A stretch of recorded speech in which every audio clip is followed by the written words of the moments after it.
Kenaikan pangkat Mayor Teddy menjadi Letnan Kolonel menuai kontroversi.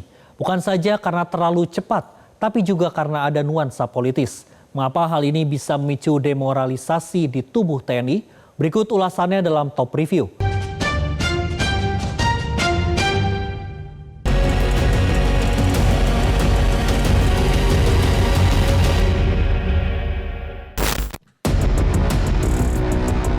Inilah sosok Teddy Indrawijaya yang baru saja naik pangkat menjadi Letnan Kolonel. Meski sudah naik pangkat, sebutan Mayor Teddy masih begitu lekat dengan pria kelahiran Manado, Sulawesi Utara 14 April 1989 ini. Teddy mulai dikenal publik saat menjabat sebagai asisten ajudan Presiden Joko Widodo pada tahun 2014. Namanya semakin dikenal ketika ia menjadi ajudan Menteri Pertahanan Prabowo Subianto sejak tahun 2020. Pada 21 Oktober 2024, Teddy diangkat sebagai Sekretaris Kabinet dalam Kabinet Merah Putih di bawah Presiden Prabowo Subianto dan Wakil Presiden Gibran Rakabuming Raka. Teddy memiliki latar belakang pendidikan yang mengesankan. Lulus dari SMA Taruna Nusantara pada tahun 2007, kemudian lulus Akademi Militer pada tahun 2011. Selanjutnya ia kuliah di Universitas Jenderal Ahmad Yani dan menyelesaikan pendidikan di jurusan Hubungan Internasional pada tahun 2012. Pada tahun 2021, Teddy meraih gelar Magister Universitas Indonesia Kajian Terorisme.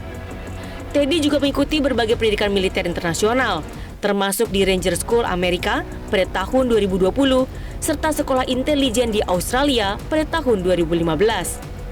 Lahir di Manado, Sulawesi Utara 14 April 1989, ayah ibunya juga seorang tentara, yakni Kolonel Infanteri Purnawirawan Giono dan Mayor Patris R.A. Rumbayan. Pada Februari 2025, Teddy menjadi sorotan publik setelah pangkatnya naik dari Mayor menjadi Letnan Kolonel. Kenaikan pangkat Mayor Teddy Indrawijaya menjadi Letnan Kolonel memicu polemik dan perdebatan di kalangan masyarakat dan juga pejabat. Anggota Komisi 1 DPR dari fraksi PDIP TB Hasanuddin menyoroti bahwa kenaikan pangkat tersebut tampaknya tidak sesuai dengan prosedur yang lazim. Prosedur kenaikan pangkat di TNI diatur dalam berbagai regulasi. Salah satunya adalah Peraturan Panglima TNI Nomor 40 Tahun 2018 tentang kepangkatan prajurit TNI. Dalam aturan tersebut, kenaikan pangkat biasanya dilakukan 2 kali dalam setahun, yaitu pada 1 April dan 1 Oktober. Kecuali dalam kondisi tertentu seperti kenaikan pangkat luar biasa. Selain itu, dalam Peraturan Kepala Staf Angkatan Darat atau Perkasat Nomor 22 Tahun 2015 juga disebutkan bahwa kenaikan pangkat reguler harus memenuhi masa dinas minimal, penilaian prestasi kerja, dan kelayakan berdasarkan rekomendasi atasan.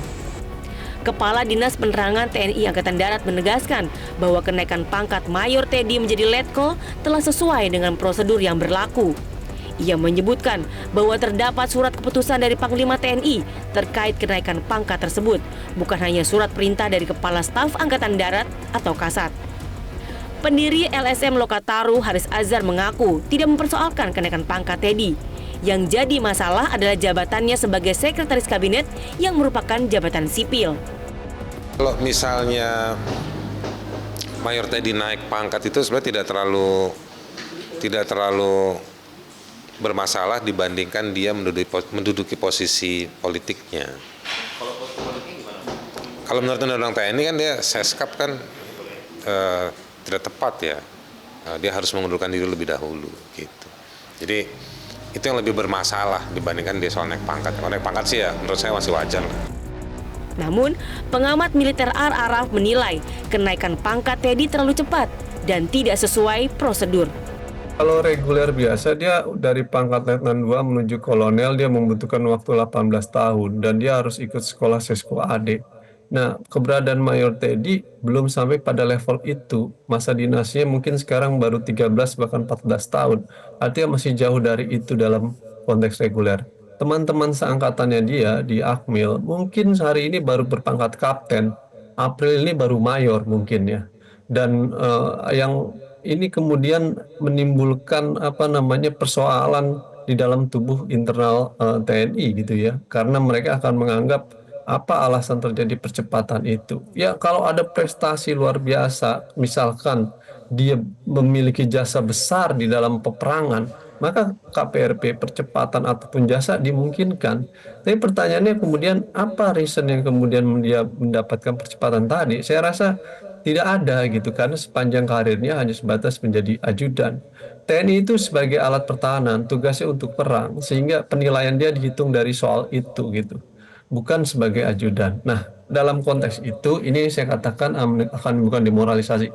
Kasihan teman-teman seangkatan yang masih jauh dalam berproses, sementara mereka Duna sudah pontang-panting ke sana kemari, tapi kalah karena kemudian mereka tidak menjadi ajudan. Menurut Sedangkan jabatan Teddy sebagai sekretaris kabinet menurut Al-Araf melanggar undang-undang.